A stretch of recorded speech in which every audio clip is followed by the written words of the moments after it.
That's me in the corner. That's me in the spotlight. That's me filming in portrait mode because I'm too lazy. Okay, but let's talk about it. I want to be clear. Anything I'm going to say is not like in moral defense of a corporation. I just like to think of things logically, and I'm going to talk about the logical aspect of this price point.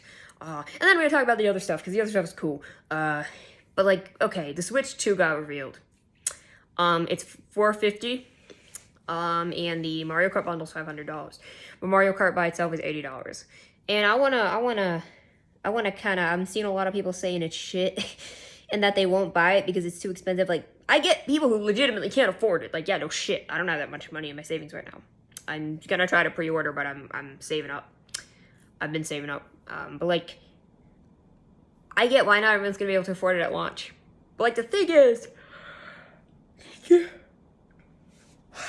sorry for yawning. The thing is that like,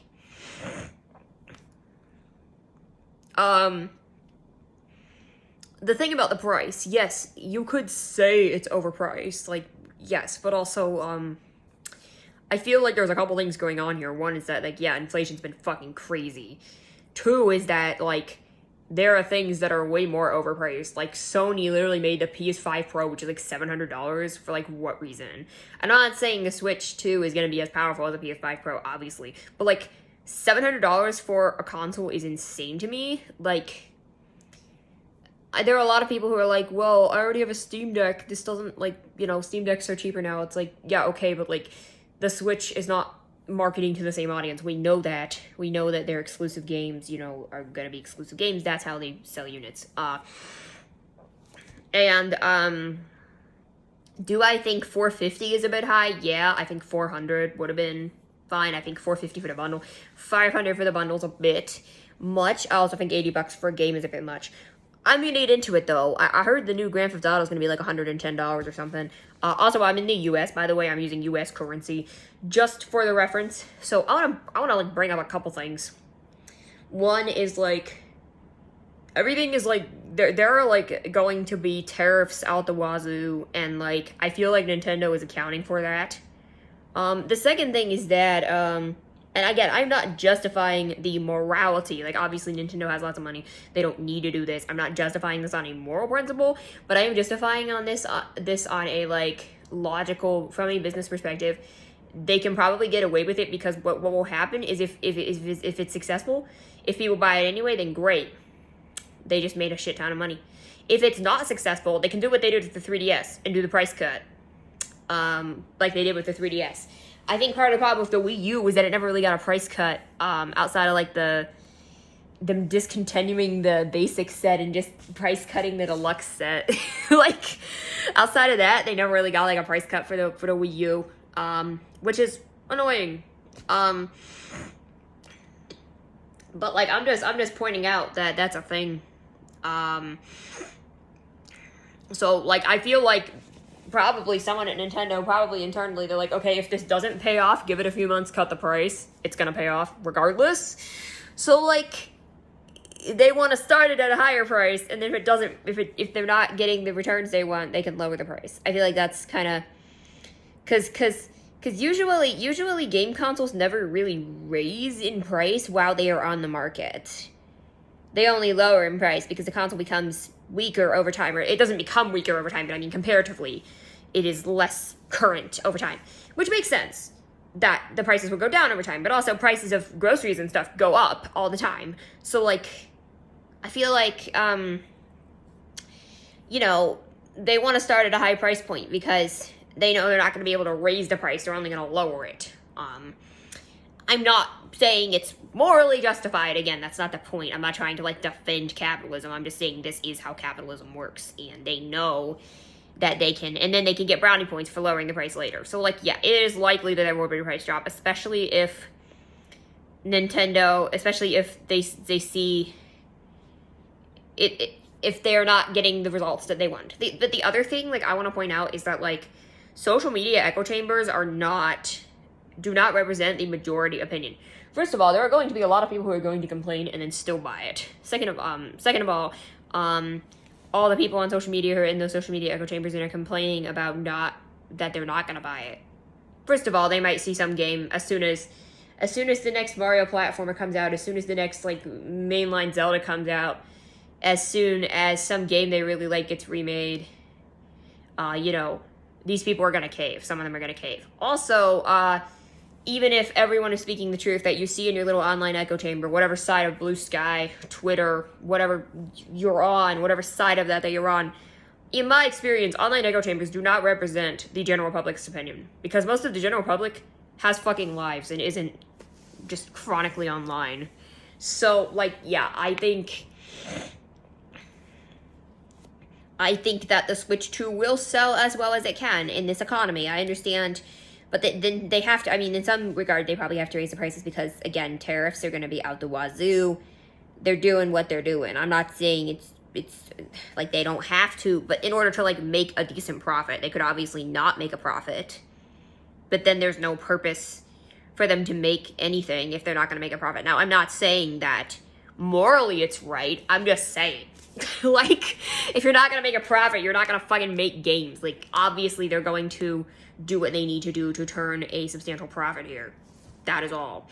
Now, again, I'm not justifying it. I'm just explaining that the things that people aren't understanding, which is that probably their strategy is that they'll keep it at a high price, and then if that doesn't pay off, they can price cut later on if they need to. That's probably the plan. But also, a lot more people are going to buy it than you think they are, just because your online echo chamber says they're not going to buy it. That's kind of my thoughts. I'm going to try to buy it at launch. I'm going to try to pre-order. I'm going to try to pre-order from a store, because Nintendo has these weird interest pre-orders, which I think it's too complicated. Now, I want to talk about the rest of the stuff. So, I want to talk about the Mario Kart thing. Also, it being $80 is a little weird. I'm hoping this is, a big game, or that this game will get some sort of, free DLC, or very cheap DLC. I'm thinking, obviously, the game is inevitably going to get some sort of DLC. They're probably going to try to keep this Mario Kart alive for pretty much the whole generation because of how successful 8 Deluxe was and how successful they kept Mario Kart alive. Now, I want to say that in the past, I said how, I thought it was inevitable that they were going to launch a 3D Mario game because it had been so long since we had a 3D Mario game, the Mario movie was so successful and all that. That is what I had said in the past. Now, obviously, when they did the little reveal trailer with Mario Kart, I knew that Mario Kart was going to be the launch title. And I was right. Now, the thing about this Mario Kart game is that the thing about it is that it's $80. Now, there's a bundle where you can get it for $50, basically, because you're getting the Switch 2 and the game for $500, which is, now, it is a digital bundle. It is only digital, as far as I'm aware, so there's no physical copy of Mario Kart, whatever it's called. Mario Kart World is the name. The game looks really cool. I gotta say, open world Mario Kart is cool. I'm most excited by the day-night cycles, honestly. That was something I wanted. I saw some video where somebody, modded Mario Kart 8 to, they made all the day tracks night and all the night tracks day. And I was like, I want to see that. I want to see that, in a real Mario Kart. And I'm really, really excited that that's where they're going with it. And the open world aspect is really cool. Because, I don't really know what else they could have added mechanically. It looks like all the mechanics are back. It looks like water. It looks like gliding's back. Maybe anti-gravity. I think it is. I saw driving on a wall in one clip. It's not a focus, but it does seem to exist. It also looks like they might have some new vehicles, like planes and stuff, which is cool. But yeah, I genuinely think that this Mario Kart is really neat. Now, I have a couple thoughts about it being $80. On the one hand, I'm like, they're offering the bundle as well, so okay. But just for the standalone, why would anyone buy it standalone if they already bought the bundle? Well, what if they couldn't get their hands on the bundle? And also, the bundle is going to be a limited time thing. So, eventually people will buy it standalone because you're going to have later adopters. And also, I could see the price dropping at some point for the game, depending on how well the game sells. That being said, though, the game's gonna sell well. And I think that's why they think, okay, well, we can get away with making it as expensive as we want because it can sell well. My other thought is, this is just a really fucking big game, and I'm hoping that's the case. Now, looking in the trailer, it looked like there were only, 7 cups, although I didn't see a special cup. But also, the retro cups or, the nitro cups now, it's very confusing. So I don't know if there just isn't a special cup or if it's unlockable. It only looked like 7 to 8 cups regardless, and that is concerning because each cup only has 4 tracks. And yeah, the open world stuff is cool, but 32 base tracks is crazy. I know 8 also had 32 base tracks. but then we got the DLC and then the other DLC. So like, it did look like there were some retro tracks. I saw Airship Fortress in there. I saw a couple other retro tracks that were like advertised. So that's all cool. I just am worried like that it's not going to be enough to do at launch. I know there's like a bunch of like third-party games, but I don't really care, honestly. I only really care about Mario Kart and then having that other stuff available. I don't know. I just kind of want to get that part out of my system. I don't really care about like multi-platform third-party games because like I'm going to just play them on PS5 if I'm going to play them. The only thing I care about is like the Hoyoverse games, which are not announced yet. I feel like they are going to come, probably just not at launch. They are going to come to the Switch 2. I don't see why they wouldn't, as long as the Switch 2 does well. First of all, those games were promised on Switch and they never did come to... Well, Genshin was promised on Switch. I don't know about the others, but like... They're gonna bring all the Hoyo games, not Honkai Impact 3rd, because Honkai Impact 3rd is stuck on mobile and PC, which is dumb. But, like, they brought Genshin to Xbox recently. Like, they're gonna bring all the Hoyo games to Switch too. I don't see why they wouldn't. Like, that's the only thing I'm mildly interested in when that happens, if that happens, but I imagine it will. Because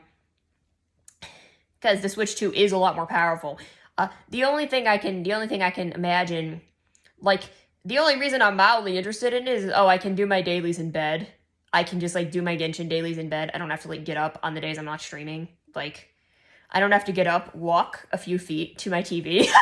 I can play my dailies in bed. And also, like, if I'm out of town, as long as I have Wi-Fi, I can, like, play my dailies. That is, like, the only reason. That's, like, the only thing I would care about. That is the only reason I would ever play, like, Genshin on Switch, too.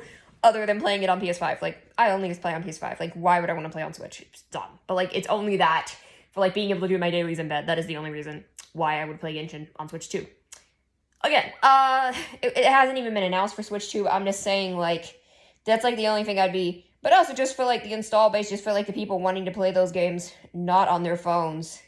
The people who don't have a good PC only have access to the mobile versions. I think, people who are gonna get a Switch 2 and then only have the Switch 2 and the mobile. I know, like, okay, the Switch 2 isn't much cheaper than a PS5. If anything, PS5 is cheaper now because, like, you can get them on, like, discount now. But, like, the thing is, it's, like, people are gonna buy Switch 2s, man. Like, I don't really know what to tell you. So, in terms of third-party stuff, the only one that looked interesting was, like, the Blood whatever game. I don't know the name of that. The other stuff was, like, multi-platform stuff, which is cool. It's cool that it's there for people who are going to buy a Switch 2 and are Nintendo diehards. And if they have the option of buying a Switch 2 or a PS5 Pro, they're going to buy the Switch 2 because they don't want to, they want to play the Nintendo games, right? Okay. So back to the Mario Kart thing in terms of it being a launch title. I'm not going to talk about the price anymore because I already kind of talked about that. In terms of Mario Kart being a launch title, and where's the 3D Mario game? It's been so many years since Odyssey. Where is it? And I think I want to talk about this. I have a theory. First of all, launching of Mario Kart as opposed to 3D Mario makes so much more sense considering a couple of factors. One is that Mario Kart 8 Deluxe sold like 75 fucking million. Okay, maybe that might be 8 and 8 Deluxe combined. Okay, 8 Deluxe alone sold like 60 million. Like, it literally sold like that many fucking copies. Like, 8 Deluxe is, like, one of the best-selling games of all time. Like, no shit, they're gonna want to follow that up. Second of all, we technically have been waiting for a new Mario Kart longer than a new 3D Mario, since Mario Kart 8 originally came out in 2014. Now, it doesn't feel like we've been waiting that long because we had the DLC in 2015, and then we had 8 Deluxe in 2017 of the new battle mode, and then we had the Booster Course Pass in 2022-23. So it doesn't, and of course Mario Kart Tour. So it doesn't feel like we've been waiting as long for Mario Kart content as 3D Mario content, but I mean, for 3D Mario, we had the 3D World Remaster, we had Bowser's Fury as well, so like, we had 3D Mario content, we had 3D All-Stars. I know that's just re-releases, but we still had 3D Mario content. I do think Odyssey should have gotten DLC. I don't understand why Odyssey didn't get DLC levels. I know they had, like, the DLC costumes and stuff, which is cool, and the Balloon World update, but, like, I don't understand why they didn't get DLC levels. Aside from that, though, where the new 3D Mario game is, I have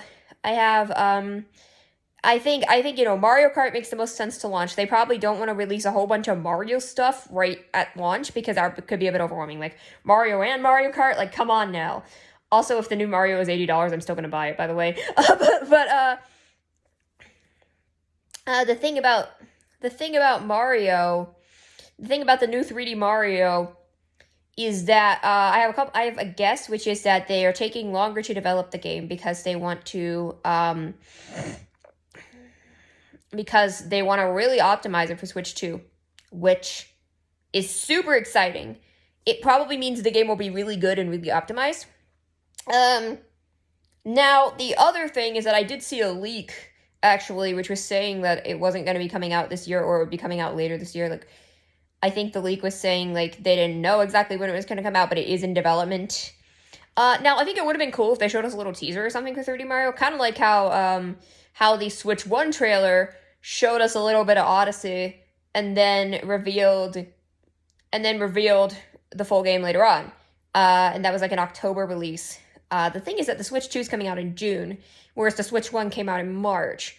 So I think an October release is pretty unlikely for the 3D Mario game. My theory is either that the game will be revealed after the Switch launches, like in the summer, it'll be revealed in July or something, and then it'll be like a November release for the holiday, or more likely that the game will be revealed in September or October and will be like a February or March release.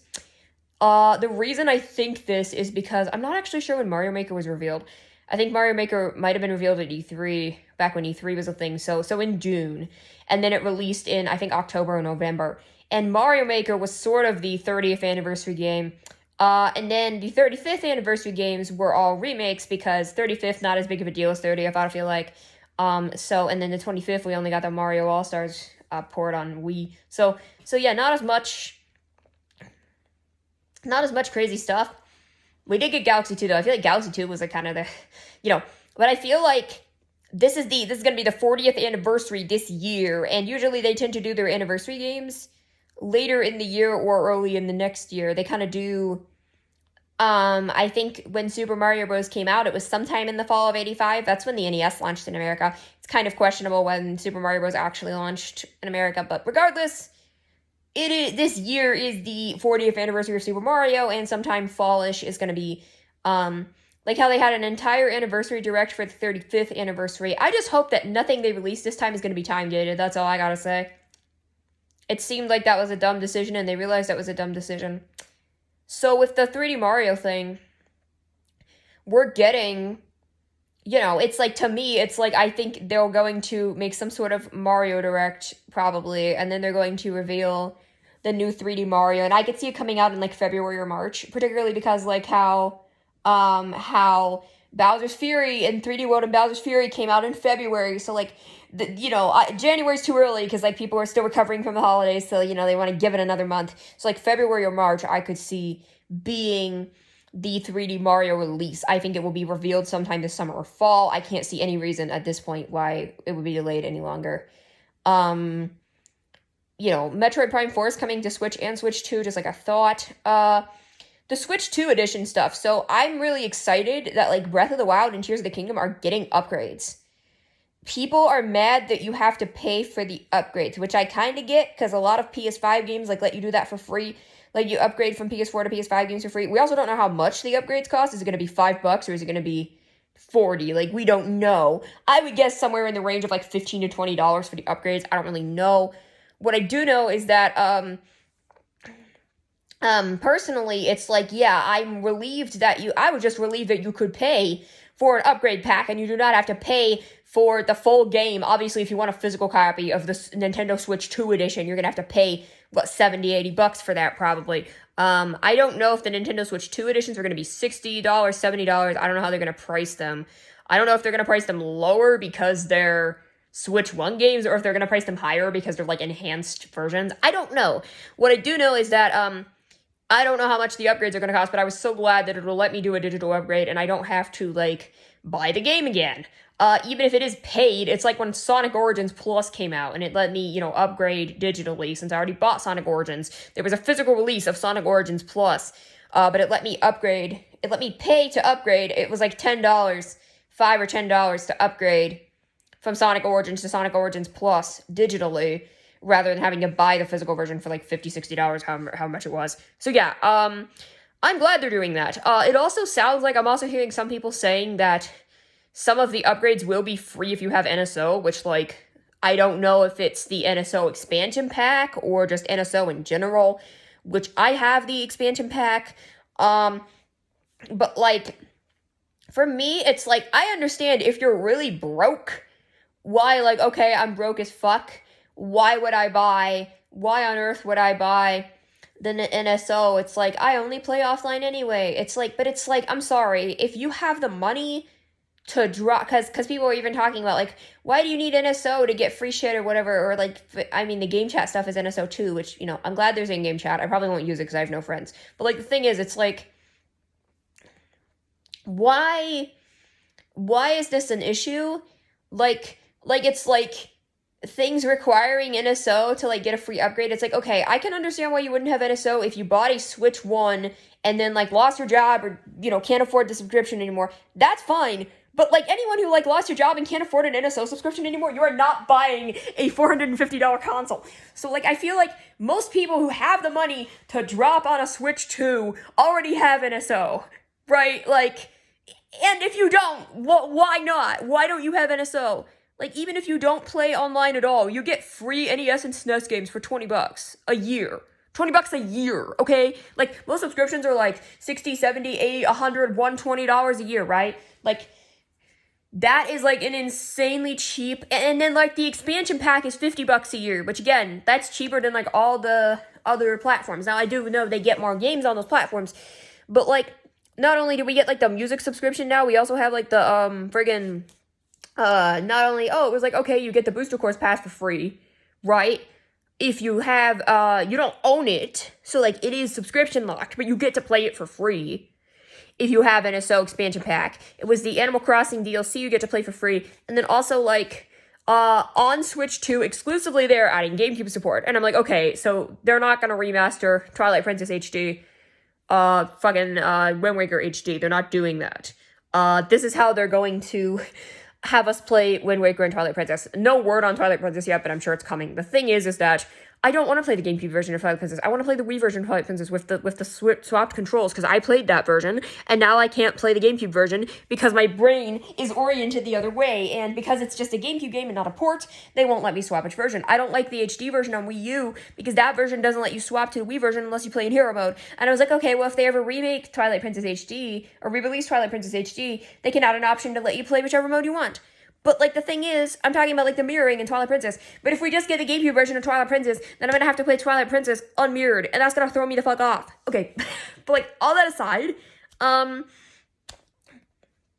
probably just gonna wait to stream Wind Waker and all those games. I do own them on, like, on original hardware, which I think is cool for collector's reasons. But it's like, I'm finding it less and less appealing to buy games for collector's reasons when I can play them on a subscription service like NSO. No, don't get me wrong, collecting's cool and all. It's just, I don't have money. I'm gonna want to spend money on new shit that's coming out. I want to spend money on fucking waifus and Genshin Impact. like that a physical game for some shit I'm never gonna play. Like, I don't know. It's just like, I don't even play most of my physical games. It's cool to have them and all, but, like, I don't know. I feel like I'm just gonna stream a lot of those games on NSO. Like, even Majora's Mask, like, I need to check on what the fuck happened to my 8-bit Do controller, but yeah, I'm gonna stream Majora's Mask on NSO, like, one day, when I actually want to play Majora's Mask. Talking accessories, I am so relieved that the old Pro controllers are compatible, because in the trailer it wasn't clear. They're just like, there's a new Pro controller, and then you look it up and it's $80, and I'm like, okay, fair enough. I mean, the old Pro controller is $70, it's gonna be $80, right? It has the chat function, which, again, I said I don't care that much about the game chat. Like, I'll probably pick up a new Pro controller at some point, but, like, thank fuck that the old Pro controllers are compatible. Because if they weren't, I would be up shit's creek, because I am not spending another fucking $80 to buy another Pro controller at launch. I'm not doing that. So thank goodness the old Pro controllers are compatible if you connect them wirelessly. That is really good news. What is less good news is everything else. Of course, the Joy-Cons, you can wirelessly connect old Joy-Cons, which is good, because if you have people coming over or something and you want to play a multiplayer game and they only have old Joy-Cons, and yeah, that's good. But I understand why you can't dock the Joy-Cons. I get that. But the dock itself is different, which makes sense. It's a little annoying because I have 2 Switch docks. What am I gonna do with my second Switch dock?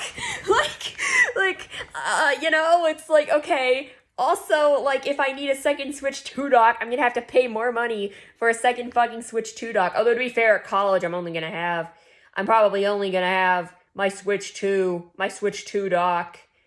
I probably won't even have my Switch 1 at college. I'm hoping everything else will transfer over well enough. That's another reason why I'm not as concerned with my physical collection, because when I'm away at college, I'm only going to have my PS5, my Switch 2 dock, probably, and then controllers and all that shit. I'm probably not going to have all my other stuff. I might have my Switch 1 if a lot of people are still playing Switch 1, because it's going to take a while for people to adapt. Regardless, the thing is that not only is the dock, the power adapter, everything, the HDMI cord, which is really weird to me, because they're but the thing is that the Nintendo Switch 1 is not just compatible with the Nintendo Switch HDMI cord, it's compatible with all HDMI cords. And they're saying, oh, the Nintendo Switch 1 HDMI cord isn't compatible. And I'm what do you mean it isn't compatible? It has the same fucking same fucking thing. It's oh, for better optimization, you're gonna want to use the HDMI cord that comes with the Switch. It's okay, so if mine breaks or I lose it, do I buy another HDMI cord from Nintendo? I'm very confused about that. The micro SD stuff is dumb, that you have to have whatever they call express micro SD or whatever.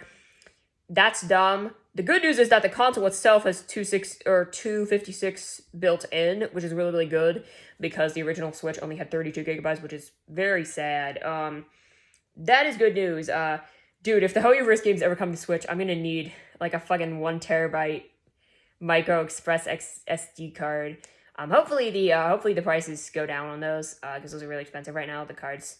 But the thing is I don't know, it's just dumb. It's you have to buy a new... I'm not going to buy the SD card at launch, because 256 gigabytes is enough for me at launch. I will generally buy physical games to save some storage when I can. So yeah, I generally buy physical. I'm gonna buy a Mario Kart bundle. I'm not buying Mario Kart physically, because that's $80. Unless I can't get the Mario Kart bundle, and then I will buy Mario Kart physically, because I gotta get Mario Kart, But the thing is it's kind of dumb that the AC adapter, the Switch, the AC adapter, the HDMI, and the dock and all that stuff is all brand new. It's not compatible. Now I get why, the AC, the power adapter and stuff. Okay, the Switch 2 uses more power, so it's gonna use more power. That makes sense. Honestly, as much as I hate things having proprietary chargers, if it's using it to use more power, I want the Switch 2 to be more powerful, so, yeah, no shit. And also, thank goodness the chargers included, because, I remember when, the new 3DSs had, proprietary chargers, and then they didn't include the fucking charger in the console pack, and you had to buy a charger for your new 3DS, or I think it was just, the 3DS in general, but they had, they expected you to have, a DSi charger, because it was the same charger as, the DSi charger.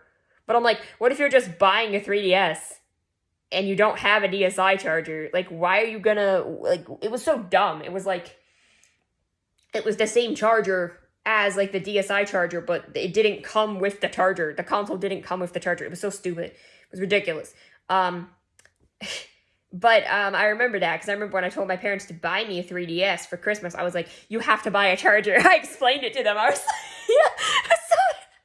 But, yeah, it comes with the cables and everything we need, so that's good. Yeah, that's so in terms of hardware, bigger screen, cool, I guess. I mostly play docked, but cool for road trips and stuff. Higher quality screen, higher quality visuals, up to 4K docked, which is kind of nuts. I don't have a 4K TV, I don't think, so I'm not that worried about it, but especially my little small TV, I'm not gonna be able to appreciate the games as much, because I'm gonna be away at college, sadly.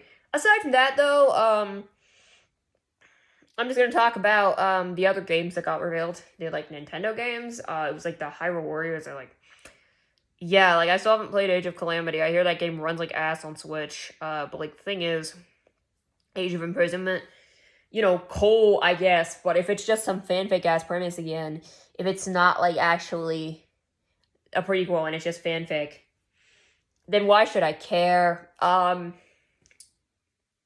Not only that, okay, I mean, yeah, that's dumb, but like, I don't know, Hyrule Warriors just isn't a whole main thing. I mean, I understand why they're doing that, because they want to capitalize on Tears of the Kingdom.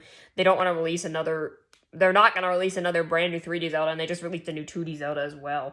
So, like, they wanted to release something Zelda-related, I guess, and they didn't want to do a remake or another kind of spin-off. It seems like Hyrule Warriors just is their default spin-off series to, like, bridge the gaps in Zelda releases now, which is really weird that Hyrule Warriors actually became a thing. It wasn't just this weird one-off.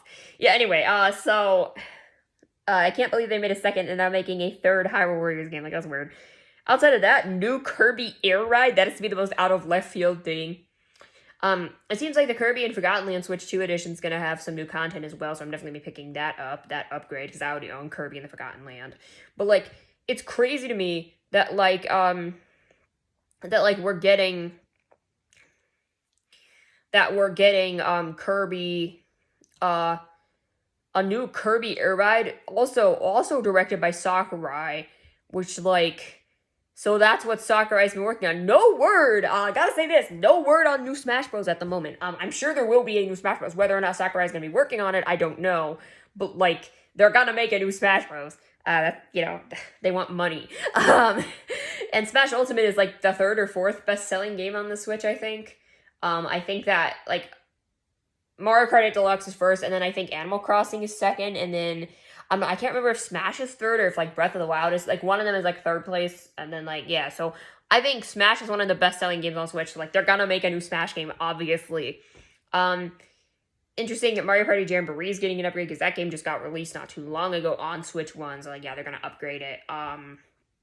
Other than that, I don't really care that much about Mario Party, but if I do decide to buy Jamboree, then I'll just buy the upgraded version. Yeah, the game that honestly I'm most excited for is the Donkey Kong game. Donkey Kong Bonanza. Like, that game, it literally looks like Mario Odyssey, but Donkey Kong. It looks kind of like larger open levels. It's like, so far we've only seen Donkey Kong as a playable character. No other playable characters, so it's like, not like Donkey Kong 64, which I have not played, but that game looks extremely slow and clunky. This game looks really fun, fast-paced. I'm assuming it's being developed in-house by Nintendo, since there's no other information about any partners or anything like that. It doesn't look like Retro's working. I guess Retro's been busy with... Is Retro working on Prime 4 now? I can't remember if Retro is working on it or if they got another company to work on it. I don't remember. But I'm not entirely sure what they're up to, but, like, they've been working on other stuff. But yeah, I'm assuming it's going to be developed in-house by Nintendo. But, like, honestly, it looks fun. Like, DK looks fast. He looks fun to control. I don't really care anything about, like, the DK lore or any of that stuff. But, like, the gameplay looks really fun. So, like, I'm actually very intrigued. That and Mario Kart are the most interesting things to me. Yeah, so other than that, that's pretty much all I have to say for the launch, the launch stuff. I think the DK game comes out in, like, July, so a little bit later. But definitely want to be picking that one up. So yeah, in the meantime, try not to spend any more money on games, except for fucking Shalona and Genshin Impact if I can't get her. Oh my god. But seriously, because I will do anything for Cat Mommy. But yeah, no, but seriously, I think that I'm really excited for the Switch 2. I'm a little worried because of how many people I've seen saying they won't buy it because of the price point. But, like, yeah, people are going to buy it. But tariffs are out the wazoo right now. People are poor as fuck. So, like, yeah, I don't know, man. Capitalism sucks ass. But, like, you can't blame the players. You blame the game, if that makes sense. I'm not saying you can't blame the players because the players are part of it. But, like, things are expensive because things are expensive right now. It's not Nintendo exclusively being overpriced. It's everything is overpriced. And also about, like, games going up in general, like, standard games being $70 now, and, like, oh, remakes are probably going to be $60, and then standard games are 70, and then Mario Kart, I almost called it Mario Kart Tour. Mario Kart World is fucking $80. Yeah, that's fucking dumb, but, like, games are one of the most consistent, like, they have not gone up in price very much at all. Like, if anything, they went down in price for a while, because games would be, like, $50, $60 in the 90s, which, of course, and they were still, like, $50, $60 in the 2000s. And the thing is, it's, like, if anything, they went down in price, because, like, $60 was more money in the 90s. Like, inflation, made it less. So, like, the games were like $50 into the Wii era, and then $60 into the, like, all the way from, like, the Wii era for, like, until just now recently. So, like, for, like, over 10 years, games were solidly $60. So, like, we are only just now seeing that price hiking. And, like, that's pretty insane considering everything else, all the other inflation that's happened in 10 years. So, like, yeah, no shit. Like, games are gonna go up. Should it be 70 and not 80? Yeah, it should be 70, but, like, whatever. $10 more for Mario Kart. It's Mario Kart, man. Like, people already paid $60. Okay, I just want to get this out of the way. Mario Kart 8 Deluxe with the Booster Course Pass is $80. No, it's 85. It's 85. Because Booster Course Pass is 25, right? So Mario Kart 8 Deluxe with the Booster Course Pass is $85, right? So, like, yeah. Is this game going to be as big as, is it going to be $100 once you buy all the DLC from Mario Kart World? Probably. But, like, inflation, I don't know. Anyway, that's about all I wanted to say. Switch to hype. Yeah, I'm excited. I'm just really tired right now. I need to take a nap. I am hungry. I want to eat. I just had to watch the stupid fucking direct because I had to work today. So, yeah, anyway, bye.